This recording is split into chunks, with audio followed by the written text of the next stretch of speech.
Bezrat Hashem, tonight we're going to be counting Netzach Shebagvura. This is going to be the 11th day of the Sfirat Omer. And to title Netzach Shebagvura is to be able to control energy. This is the idea of Netzach Shebagvura. And the power of Gvura in my soul is this energy that we relate to. I mean, I do have some type of an energy that is allowing me to move, to breathe, to be productive. Needless to say, every person has a total different energy. And even the same person can have different types of energy. But what is the definition really of energy? The definition of energy is the power of the nefesh, the power of gvura in the nefesh. And like in anything, if you have too much energy, too much power, this is not good. Too little power, also not good. Has to be the right amount of power. So the idea behind Netzach Shebagvura is how do I control the energy in my nefesh. So Gvura now will explain it as energy, but the Netzach is how do I control it. And we spoke about it last week when we had the Sfira of Netzach Shebechesed, that Netzach can be explained as Nitzachon, as victory, but Netzach also comes from the word in Hebrew, Lenatzeach. Lenatzeach doesn't mean to win. Lenatzeach means to be a conductor, to conduct. A conductor, he's standing in front of the symphony, in front of the orchestra, and then he's conducting the orchestra. So, Netzach Shebagvura is to be able to conduct the energy that's coming from my nefesh. Now again, too much energy, it's not good. This is where the Kabbalistic term comes from, that when there was too much energy, initially, the result was shvirat hakelim, a breaking of the vessels. You have too much energy of something, it will break its vessels. The example for us to relate with, because a lot of times when you're saying energy or too much light or kelim, not always it resonates in our mind in a clear way. The easiest way to explain it, if you take too much voltage, what would it do? It will explode all the light bulbs. That's the idea. Take now, we have in the wall 220, 240 volt. In North America, it's 110 volt. Go now to a power plant, it's 5,000 volts. Connect now the electricity from the power plants into your wall, it will burn down the whole house.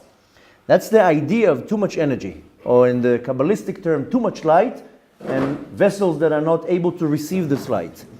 The capacity of the vessels are not qualified, so to say. So same thing here. I have koach, a certain power in my nefesh that is attached to the sfira of gvura, and I need to know how to control it. Too much energy, too much gvura will be destructive. Too less energy, I'm going to be not productive, not going to do anything. So when it's too much energy, then it becomes destructive. When it's too less energy, then I'm now having a lack, so to say. This is called in the Kabbalistic term, kelim gdolim ve'orot ktanim. The kelim, the vessels are too big, but there's nothing to fill it in. It's almost like now sending a package in a little box in an 18-wheeler that can carry 80,000 pounds. Why do you need an 18-wheeler for that? There's the little box. The kli is not in a good relation to the ore, to the light, or in this particular case, to the box. So again, too much energy, too much gvura, not good, destructive. Too less energy, then how it's affecting us, practically saying, then you will feel emptiness. It will be translated to sadness, depression, loneliness, whatever it is. But nevertheless, I feel sometimes something empty inside of me. So what's the conclusion here? The conclusion is, like I said last week exactly, that we need a perfect balance. No perfect balance, then either too much or too less.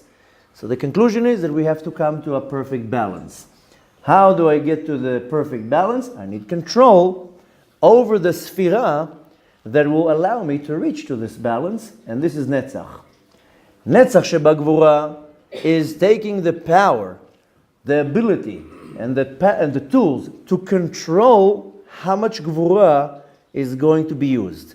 Yesterday and the day before we were explaining that Gvura can be courage, severity, judgment, and so forth, but I need to know how much. Sometimes too much of it is not good. Too much Gvura, again, can be destructive. So Netzach Shebagvura is the power and the ability, lenatzeach, to conduct how much of the Gvura, how much of the energy is going to be applied here. Because I don't want to put too much energy. Sometimes you put too much energy, nothing comes out of it. And then you, again, fall to the same place of emptiness. So the Sphira that is attached or that is controlling this control, this is called Sfirat HaNetzach. And what it needs to do is to organize. Sometimes people are very disorganized and then they don't function the right way. If you are organized, then your day is much more productive.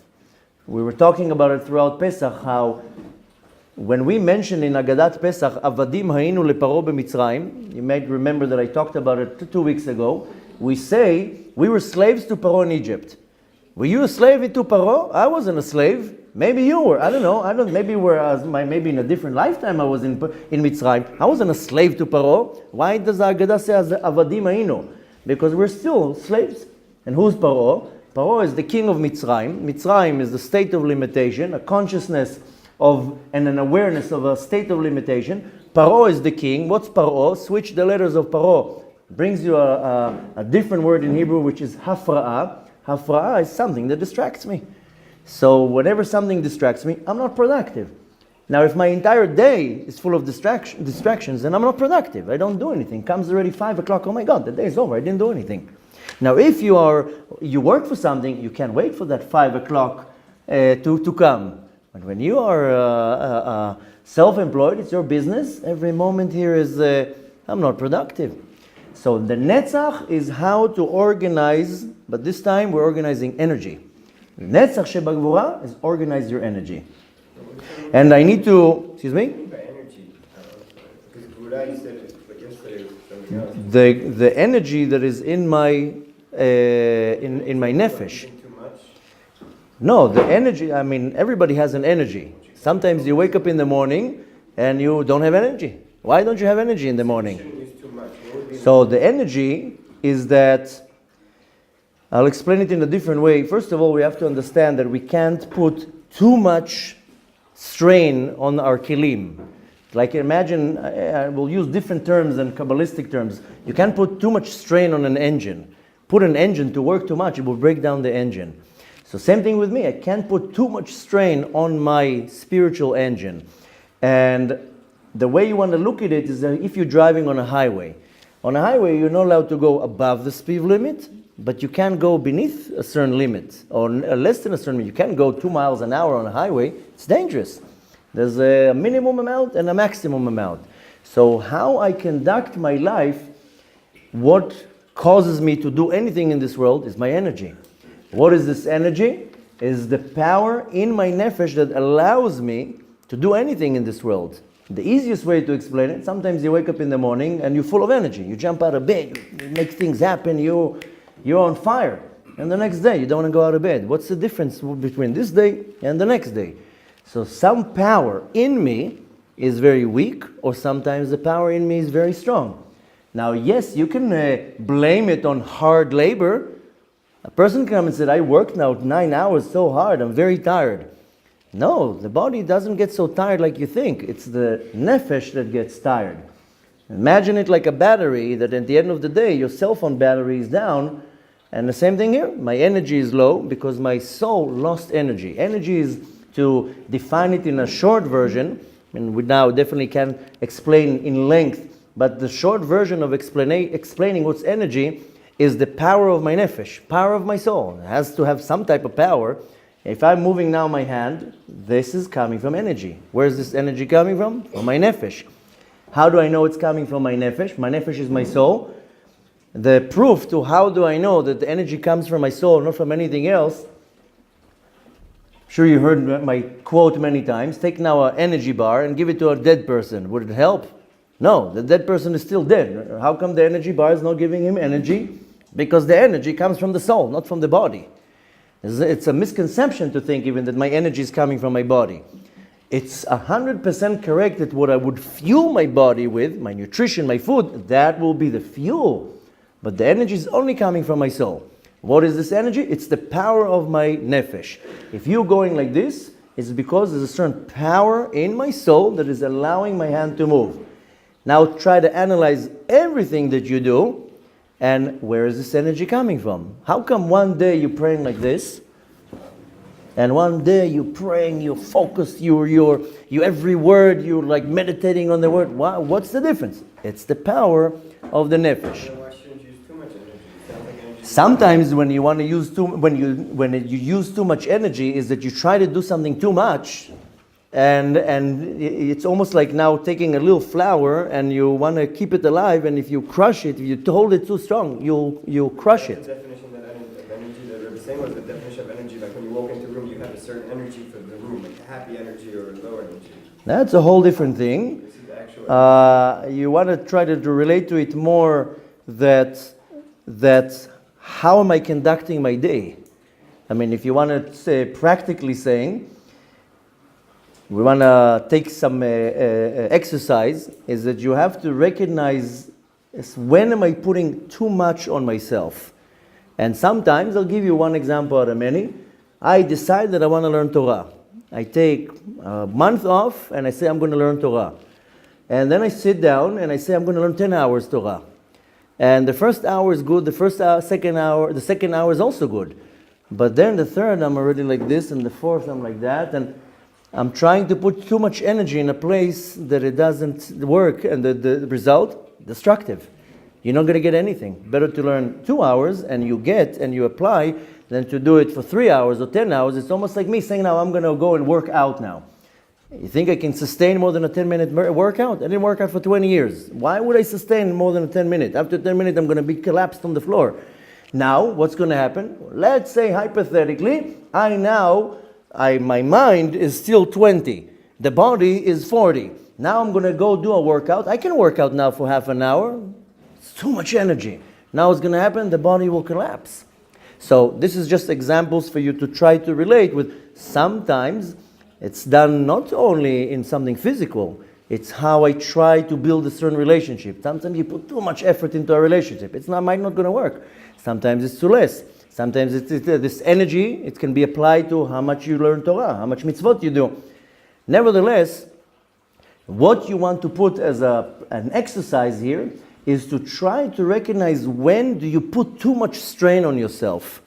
Financially, emotionally, mentally, spiritually, and when are the times that you're not putting enough, that you have to be honest and say, I could have put much more effort into here.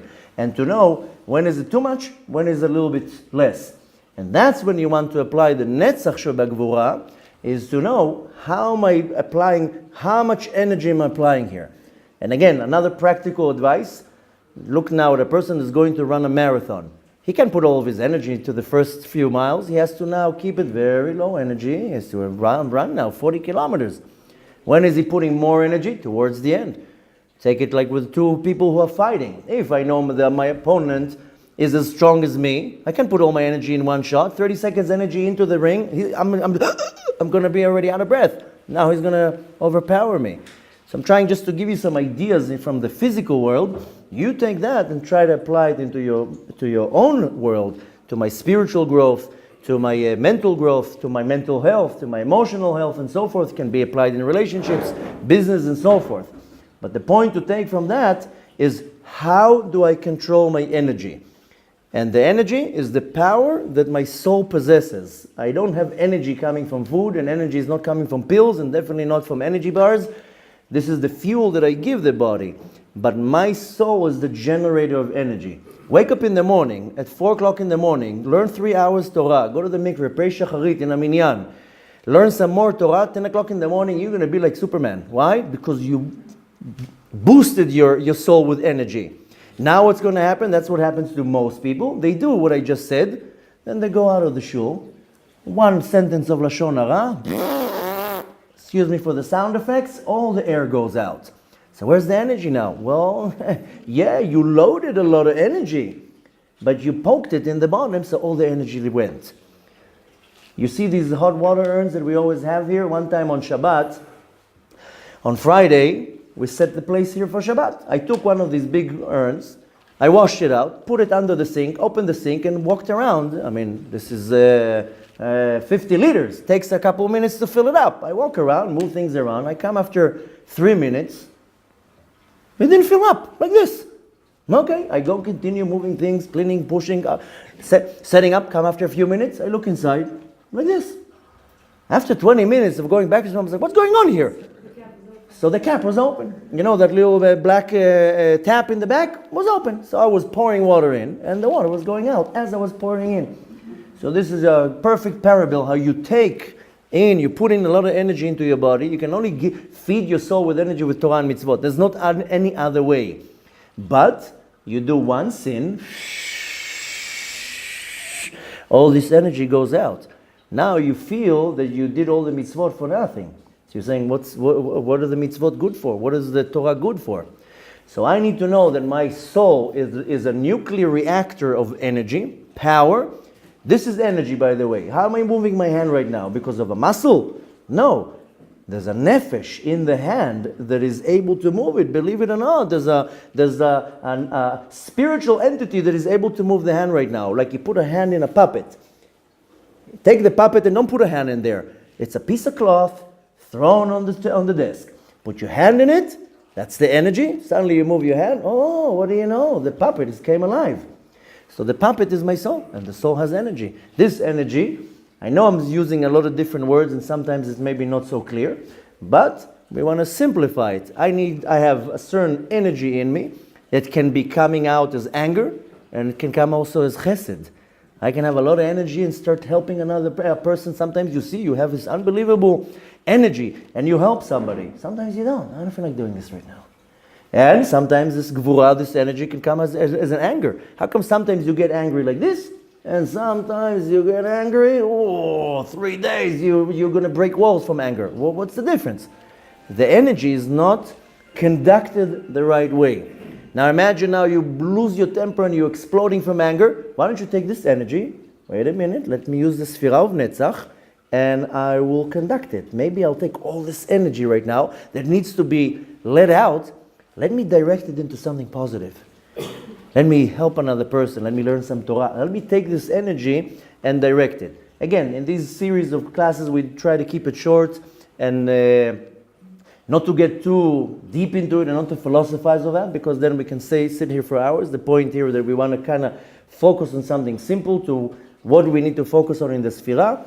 So to recap, Netzach Shebagvura is to conduct the energy in my nefesh, to be able to know when to put a lot of energy, less energy, the right amount of energy, so there's not going to be a damage, chas v'shalom, there's not going to be a lack of energy, and rather to have a perfect balance that my entire energy is directed to the right place at the right time in the right quantity.